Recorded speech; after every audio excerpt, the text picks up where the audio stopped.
नमस्कार। आज हम एक अहम मुद्दे पर बात करेंगे, भारत और ब्रिटेन के बीच जो नया मुक्त व्यापार समझौता मतलब एफटीए हुआ है। जी। हमारे पास कुछ एनालिसिस हैं और हम ये समझने की कोशिश करेंगे कि इसका असल में मतलब क्या है, अर्थव्यवस्था पर क्या असर होगा और हाँ, कौन सी भारतीय कंपनियां इससे फायदा उठा सकती हैं। बिल्कुल, ये काफी महत्वपूर्ण समझौता है दोनों देशों के लिए। तो चलिए शुरू करते हैं।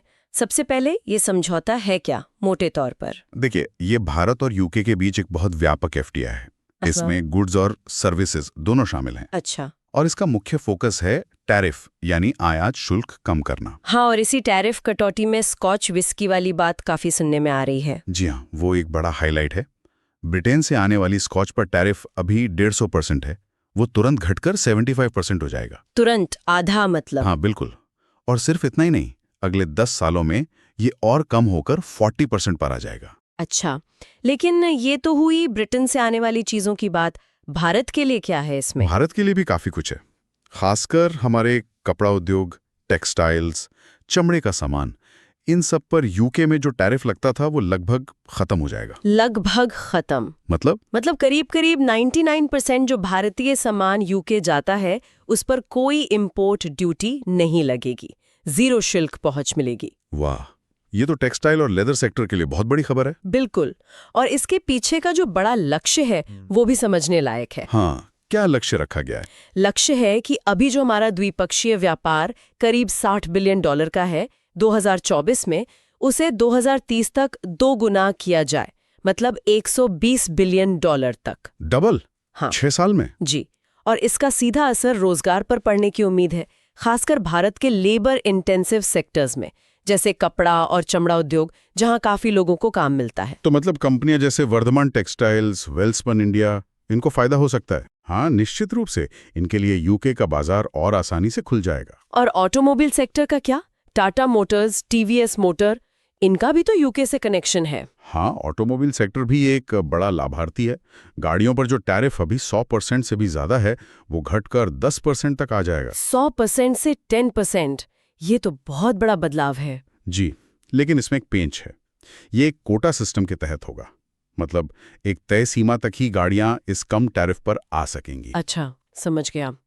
तो टाटा मोटर्स जिनके पास जीएलआर है और टीवीएस जिनके पास नॉर्टन है, इनको फायदा होगा? बिल्कुल, इनके लिए ये काफी सकारात्मक है। और ये दिलचस्प है कि पारंपरिक सेक्टर जैसे टेक्सटाइल, ऑटो के साथ साथ आईटी और प्रोफेशनल सर्विसेज भी इसमें शामिल हैं। हाँ, सही कहा। आईटी और प्रोफेशनल सर्विसेज के लिए भी ये समझौता काफी अहम है। कैसे? इसमें प्रोफेशनल्स की आवाजाही मतलब मूवमेंट आसान करने पर बात हुई है। तो टीसीएस, इन्फोसिस, एचसीएल टेक जैसी कंपनियों के जो कर्मचारी यूके में काम करते हैं या प्रोजेक्ट्स पर जाते हैं, उनके लिए वीजा वगैरह आसान हो सकता है। अच्छा, ये भी एक बड़ा प्लस पॉइंट है। और कौन से सेक्टर्स हैं? और भी हैं। फार्मा सेक्टर है, जैसे डॉक्टर रेड्डीज, सिप्ला। रत्न और आभूषण में टाइटन, कल्याण ज्वेलर्स।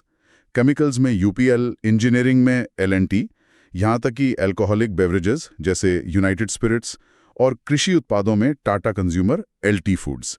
इन सबको भी फायदा मिलने की उम्मीद है। ये लिस्ट तो काफी लंबी है, मतलब काफी सारे सेक्टर्स कवर हो रहे हैं।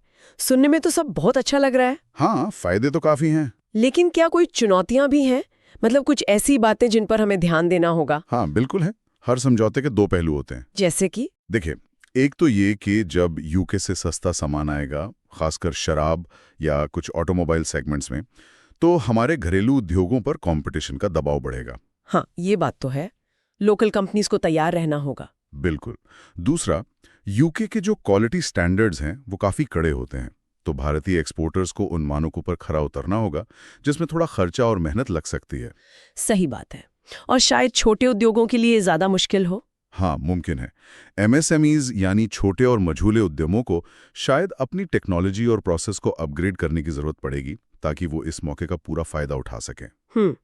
तो अगर हम इन सब बातों को समेटें तो इस समझौते का ओवरऑल क्या मतलब निकलता है, इसका महत्व क्या है?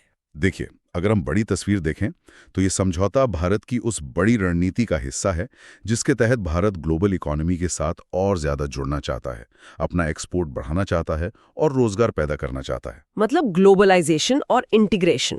जी। और ये ब्रिटेन के साथ सप्लाई चेन को मजबूत करने का भी एक मौका है, हाई स्किल जॉब्स को बढ़ावा देने का मौका है, और इसका एक भू राजनीतिक महत्व भी है। वो कैसे? ब्रेक्जिट के बाद ब्रिटेन एक प्रमुख पश्चिमी अर्थव्यवस्था है और उसके साथ संबंधों को मजबूत करना भारत के लिए रणनीतिक रूप से भी अहम है। समझ गए। तो आर्थिक फायदों के साथ साथ इसके रणनीतिक पहलू भी हैं। बिल्कुल।